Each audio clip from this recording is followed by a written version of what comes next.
Hello everyone, आपके अपने YouTube channel MJ study पर आपका स्वागत है। तो दोस्तों, पिछली वीडियो में हमने इंडस्ट्रियलाइजेशन के बारे में पढ़ा था, यानी औद्योगिकरण का मीनिंग क्या है, उसका महत्व और पंचवर्षीय योजनाओं में औद्योगिक विकास कैसे होता है। तो आज हम करेंगे कि सरकार द्वारा औद्योगिक विकास के लिए क्या क्या कदम उठाए गए और इनमें कठिनाइयाँ क्या क्या आई, यानी समस्याएं क्या क्या थी औद्योगिक विकास करने में, और इन समस्याओं के सुझाव क्या क्या हैं। तो सबसे पहले हम ये देख लेते हैं कि सरकार द्वारा औद्योगिक विकास में क्या क्या कदम उठाए गए थे। सबसे पहला पॉइंट है हमारा आधारभूत और भारी उद्योगों की स्थापना। इसमें क्या है, जैसे दोस्तों जब भारत देश आज़ाद नहीं हुआ था तो उस समय जो देश के अंदर जो उद्योग थे उनकी संख्या बहुत ही कम थी। लेकिन 1950 के बाद जब हमारी पंचवर्षीय योजना आई थी उसमें क्या है, उद्योगों की नींव रखी गई थी। जैसे मैंने आपको पंचवर्षीय योजनाएं करवाई थी उसमें बताया भी था। फिर जो दूसरी पंचवर्षीय योजना आई थी 1956 में, उसमें क्या है, उसको औद्योगिक योजना भी बोल देते हैं। तो 1956 में क्या था, जो भारी और आधारभूत उद्योग थे उनकी वहाँ पर स्थापना कर दी गई थी। इसमें थे जैसे भारी मशीनें हो गई, बिजली का सामान हो गया, रासायनिक खाद, पेट्रोल आदि, इस तरह के जो उद्योग थे वो स्थापित किए गए थे। उसके बाद आता है नए उद्योगों की स्थापना। सरकार ने क्या है, जो सार्वजनिक क्षेत्र के अंदर कई नए उद्योगों की यहाँ पर स्थापना भी की थी। जैसे टेलीविज़न, कार, दवाइयाँ के उद्योग, इस तरह के उद्योगों की वहाँ पर स्थापना की गई। क्योंकि जो ये निजी उद्योग हैं ये मतलब इन चीज़ों में मतलब काफ़ी इन्वेस्टमेंट करना पसंद नहीं करते, इसलिए सार्वजनिक क्षेत्र के अंदर ये उद्योग खोले गए थे। लेकिन बाद में जैसे 1991 में निजी उद्योगों को इनके लिए लाइसेंस मिलना आसान हो गया, तो तब से निजी क्षेत्र के अंदर भी नए उद्योगों को काफ़ी प्रोत्साहन मिला था। तो जो निजी उद्योगों के अंदर जो थे इंजीनियर का सामान, कंप्यूटर, इलेक्ट्रॉनिक, इस तरह के उद्योग वहाँ पर स्थापित किए गए थे। उसके बाद आता है थर्ड पॉइंट हमारा वित्तीय संस्थाओं की स्थापना। यानी सरकार ने क्या किया था कि जैसे नए नए उद्योग खोल रही थी तो उनको वित्त की ज़रूरत थी, और उनके लिए सरकार ने क्या किया, वित्तीय संस्थाओं की स्थापना की। जैसे भारतीय औद्योगिक वित्त निगम, भारतीय निर्यात आयात बैंक, इसको हम एक्सपोर्ट इंपोर्ट बैंक भी बोल देते हैं, और जैसे सार्वजनिक क्षेत्र के बैंक जो हो गए, राज्य वित्त निगम हो गया, इस तरह के क्या थे, ये वित्तीय संस्थाओं की स्थापना की थी, जो क्या है कम ब्याज पर उद्योगों को अल्पकालीन और दीर्घकालीन ऋण उनको प्रदान करती थी। उसके बाद आता है हमारा उदार विदेशी पूंजी की सुविधा। इसमें क्या था, जैसे मैंने बताया था 1991 के अंदर जो हमारी वित्तीय अवस्था दशा थी वो बहुत ख़राब हो चुकी थी, और 1991 के बाद एलपीजी मॉडल जब आया था तो उसमें क्या था, विदेशियों द्वारा भारत में निवेश करने के लिए प्रोत्साहन दिया गया था, जिससे क्या है हमारे देश की जो वित्तीय अवस्था थी वो ठीक हो गई थी। और इसीलिए क्या है, अगर हम विदेशी पूंजी को अपने देश में इन्वेस्टमेंट करने के लिए प्रोत्साहित करेंगे, उसको बढ़ावा देंगे, तो क्या है उद्योगों की ज़्यादा से ज़्यादा वहाँ पर स्थापना हो पाती है। उसके बाद है विदेशी तकनीकी समझौतों की सुविधाएं।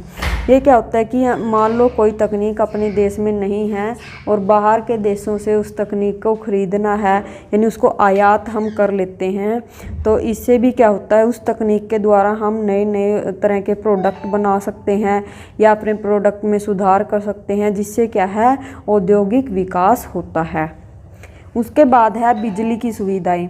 सरकार ने क्या किया, मतलब जो उद्योग थे उनको बिजली क्या है कम उसको बिजली प्रोवाइड करवाने के लिए कई तरह की योजनाएं चलाई थी। जैसे भाखड़ा नागल योजना, दामोदर घाटी योजना, महानदी घाटी योजना या टिहरी बांध योजना। इससे क्या था कि ज़्यादा से ज़्यादा बिजली अगर उद्योगों को हम प्रोवाइड करवाएंगे वो उतना ही ज़्यादा प्रोडक्शन कर पाएंगे। और इसके लिए सरकार ने क्या किया था, कई जैसे ताप बिजली घर थे और परमाणु बिजली घर थे, इनकी भी स्थापना की गई थी। तो इससे भी क्या हुआ, औद्योगिक विकास की दर में काफ़ी वृद्धि हुई थी। उसके बाद है यातायात तथा संचार की सुविधाएं। तो सरकार ने क्या किया, उसको औद्योगिक विकास की गति को तेज करने के लिए यातायात और संचार के साधनों का काफ़ी विकास किया था। जैसे यातायात में सड़कों का निर्माण, रेलवे, वायु यातायात, ताकि क्या है जो उद्योग थे उनको कच्चा माल मिल सके और तैयार माल जो है मंडियों में आसानी से या बंदरगाहों पर आसानी से पहुंचाया जा सके। उसके बाद है जो बीमार औद्योगिक इकाइयों के पुनर्स्थापन की सुविधाएं। यहाँ पर बीमार औद्योगिक इकाइयाँ होती हैं यानी जो घाटे में चली जाती हैं, जो कंपनियां घाटे में चली जाती हैं उसको सरकार द्वारा मतलब निवेश करके दोबारा से उनको पुनर्स्थापित करने की कोशिश की गई थी। तो इससे भी क्या हुआ था, जो औद्योगिक विकास है वो तेज हुआ था। फिर आगे है पिछड़े क्षेत्रों के औद्योगिकरण की सुविधाएं। यानी जो पिछड़े क्षेत्र हैं उसमें भी सरकार ने क्या किया था कि वहाँ पर अगर आप उद्योग खोलते हो तो उनको कुछ सब्सिडी दी जाएगी, या फिर जो उनको ऋण प्राप्त होगा उस पर ब्याज की दर है जो वो बहुत कम रखी गई, या फिर जैसे कर वगैरह उनके अंदर कुछ छूट दे दी गई, या जो लाइसेंस थे उन पर थोड़ी छूट मिल गई उनको। इस तरह से जो पिछड़े क्षेत्र थे वहाँ पर भी अनेक उद्योगों की स्थापना हो गई। उसके बाद है औद्योगिक वस्तुओं के मानकीकरण की सुविधा। मानकीकरण होता है जैसे स्टैंडर्डाइजेशन करना किसी भी वस्तु का। तो सरकार ने क्या किया था, 1947 में भारतीय मानक ब्यूरो की स्थापना की थी, जिसमें क्या था कि ISI का मार्क लगने के बाद वो जो प्रोडक्ट था उसकी एक तो यानी वो उसको हम अच्छे से दूसरे देशों में निर्यात कर सकते हैं, और उसकी क्वालिटी की भी जांच होती है ताकि उसकी गुणवत्ता में बढ़ोतरी बनी रहे और मतलब वो उसकी अच्छी कीमत हमें प्राप्त हो जाए। ये तो थे हमारे कि सरकार द्वारा क्या क्या कदम उठाए गए। अब कि औद्योगिक विकास में समस्याएं क्या क्या आई थी। सबसे पहले हमारा शक्ति के साधनों की कमी। यानी जो औद्योगिक विकास के लिए क्या है, शक्ति के साधनों की बहुत मात्रा में उपलब्ध होना ज़रूरी होता है। इसके अंदर आते हैं जैसे बिजली, कोयला, तेल। क्योंकि अगर हमें प्रोडक्शन लेनी है ज़्यादा से ज़्यादा तो या तो हमें बिजली की ज़रूरत पड़ेगी, या हमें उसको चलाने के लिए जैसे तेल वगैरह की खपत करनी पड़ेगी। तो क्या होता है, भारत जैसे देश में जो बिजली की जो है आपूर्ति वो सही ढंग से नहीं हो पाती। तो इससे क्या होता है, जो उद्योग धंधे होते हैं वो कुछ टाइम तक बंद रहते हैं, जिससे क्या है प्रोडक्शन कम होती है। और अगर वो प्रोडक्शन के लिए डीजल इंजनों का प्रयोग करेंगे तो क्या होता है, जो उनकी उत्पादन की लागत है वो बढ़ जाती है, जिससे उनका लाभ कम हो जाता है। तो ये उसके में एक समस्या है। उसके बाद है पूंजी की अपर्याप्तता। देखो, अगर हमें बड़े बड़े उद्योगों की स्थापना करनी है तो बहुत ज़्यादा पूंजी की आवश्यकता होती है। और जैसे इसमें अगर कहीं क्या होते हैं कि जो ये निजी क्षेत्र के जो लोग होते हैं वो क्या करते हैं, ज़्यादा पूंजी बड़े बड़े उद्योगों में लगाने से डरते हैं, क्योंकि इसमें जो है पूंजी ज़्यादा लगती है और लाभ बहुत समय के बाद उनको प्राप्त होता है। और इस तरह से क्या है, यह भी एक औद्योगिक विकास के मार्ग में एक समस्या है। उसके बाद है मशीनरी की समस्या। देखो, अगर हम बड़े बड़े उद्योग को स्थापना करेंगे तो उसमें क्या है, आधुनिक मशीनों की भी ज़रूरत पड़ती है। लेकिन भारत में क्या है, मतलब आधुनिक मशीनों की कमी पाई जाती है। अगर हम आधुनिक मशीनें उनको आयात करनी पड़े तो क्या है, वो बहुत ज़्यादा महंगी पड़ती हैं, जिससे क्या होता है, वही जो उनकी प्रोडक्शन होती है उनकी लागत में वृद्धि हो जाती है। और अगर वो पुरानी मशीनरियों का उपयोग करेंगे तो उनके जो उत्पादन की क्वालिटी होती है वो घटिया होती है, जिससे वो क्या है, विदेशों में जो उद्योग हैं उनसे प्रतियोगिता नहीं कर पाते। उसके बाद है कच्चे माल की समस्या। अब एक समस्या और थी कि भारत में उद्योग अगर स्थापित करेंगे तो उनको एक अच्छी कीमत पर और अच्छी क्वालिटी का कच्चा माल उपलब्ध नहीं हो पाता। यानी जो रॉ मटेरियल होता है, अगर वो बाहर से दूसरे देशों से आयात करेंगे तो वही उनकी लागत वहाँ पर बढ़ जाती है। जैसे जो रासायनिक उद्योग हैं, कई इंजीनियर उद्योग हैं या कंप्यूटर उद्योग हैं, उनको कच्चे माल के लिए क्या है, विदेशों पर निर्भर रहना पड़ता है। तो इसके लिए जो उनकी क्वालिटी, जो उनकी वो कीमत है उत्पादन की, वो बढ़ जाती है।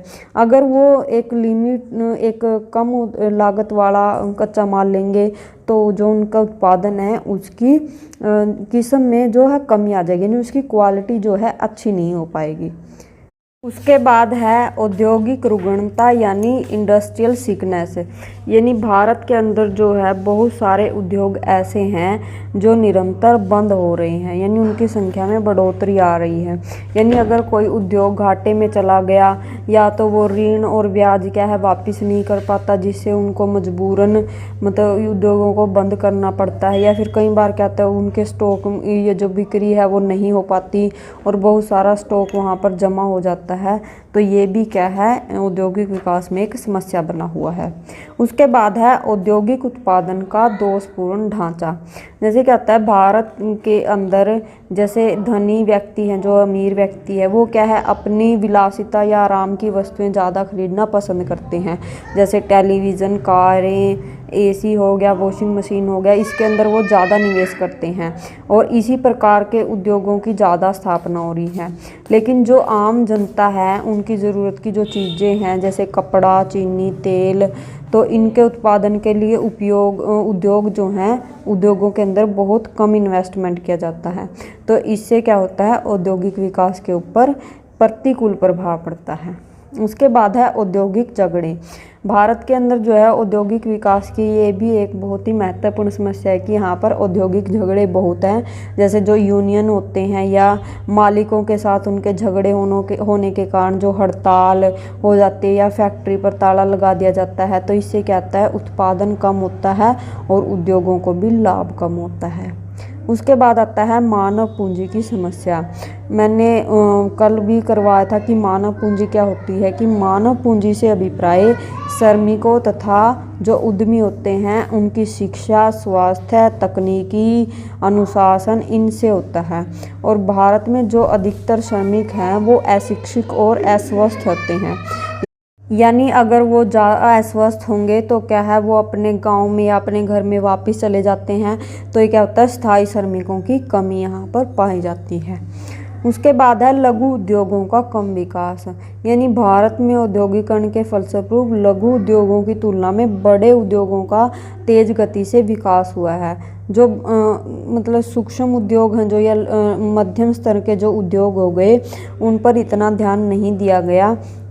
अगर लघु उद्योगों पर भी ज़्यादा ध्यान दिया जाए तो उत्पादन को बढ़ाया जा सकता है और उत्पादन की लागत को भी कम किया जा सकता है। उसके बाद है औद्योगिक प्रदूषण। जो बड़े बड़े शहरों के अंदर जो उद्योग लगाए गए हैं वो क्या है पर्यावरण प्रदूषण को बढ़ावा दे रहे हैं। यानी जो औद्योगिक इकाइयां हैं वो क्या करती हैं, जो प्रदूषक नियंत्रण उपकरण होते हैं उसको नहीं लगाती और जो अपना वेस्ट मटेरियल होता है वो उसको नदी नालों में डाल देती है, और जिससे क्या होता है जो गैस और धुएं होते हैं वो बहुत जहरीले होते हैं और बहुत सारी बीमारियां वहाँ पर फैल जाती है। तो ये भी क्या है औद्योगिक विकास में एक समस्या बना हुआ है। फिर आता है हमारा भारत में औद्योगिक विकास की समस्याओं के समाधान के सुझाव। सबसे पहला है सार्वजनिक क्षेत्र की कार्यकुशलता में वृद्धि। यानी निजी क्षेत्र के अंदर जो कार्यकुशलता है वो तो अच्छी है, लेकिन सार्वजनिक क्षेत्र के अंदर कुशलता का विकास किया जाना चाहिए। जैसे आधारभूत जो उद्योग हैं, पूंजीपति उद्योग हैं, जो लोहा, इस्पात, मशीनरी वाले, इसके लिए अधिक कुशलता की ज़रूरत पड़ती है और तभी इस औद्योगिक विकास को अधिक मजबूत बनाया जा सकता है। उसके बाद है निजी क्षेत्र का विकास। यानी सरकार को क्या है निजी क्षेत्र को भी बहुत सारी सुविधाएं देनी चाहिए, जिससे क्या क्या जो उद्योगपति हैं वो नए नए उद्योगों की स्थापना करें और इससे क्या होगा मतलब आधुनिकीकरण को भी बढ़ावा मिलेगा और क्या है आपकी उत्पादन भी बढ़ेगा और औद्योगिक विकास में सहायता मिलेगी। उसके बाद है विदेशी पूंजी और विदेशी तकनीक को प्रोत्साहन। यानी हम देश के अंदर क्या है विदेशी पूंजी और आधुनिक तकनीक की भी बहुत कमी है, और अगर हम विदेशी पूंजी यहाँ पर निवेश अच्छा होगा तो क्या औद्योगिक विकास की जो गति है वो तेज हो जाएगी। नए नए उद्योग यहाँ पर स्थापित होंगे और आधुनिक तकनीक का प्रयोग करके उत्पादन को बढ़ाया जा सकता है। उसके बाद है आधारभूत संरचना का विकास।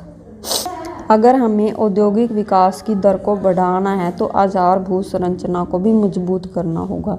इसके अंदर जैसे हमारे यातायात संचार के साधनों का विकास किया जाना चाहिए, और जैसे ऊर्जा है उनको उद्योगों को उपलब्ध रूप से यानी ज़्यादा से ज़्यादा मात्रा में उपलब्ध करवाई जानी चाहिए।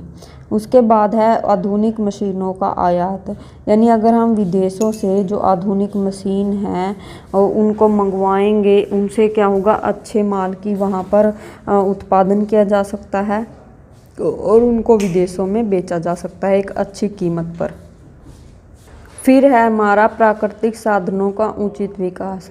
देश के अंदर क्या है, जो प्राकृतिक साधन है वो बहुत ही ज़्यादा मात्रा में उपलब्ध हैं और इनका विकास नहीं हो पाया है। अगर प्राकृतिक साधनों के विकास के फलस्वरूप ही यहाँ पर क्या है, नए उद्योगों की स्थापना संभव हो पाएगी। उसके बाद है कृषि उद्योगों का विकास। अगर जो कृषि है हमारी, यानी उससे हमें कई उद्योगों को कच्चा माल मिलता है। अगर कृषि का विकास होगा, उद्योगों को कच्चा माल मिलेगा, तो कृषि के अंदर जो उपकरण यूज़ होते हैं उनको बनाने वाले उद्योग भी नए नए स्थापित होंगे। जैसे जो रसायन हो गया, दवाइयाँ होगी, ट्रैक्टर वगैरह हो गए, यानी इस तरह के उद्योगों का भी यहाँ ज़्यादा से ज़्यादा विकास हो पाएगा।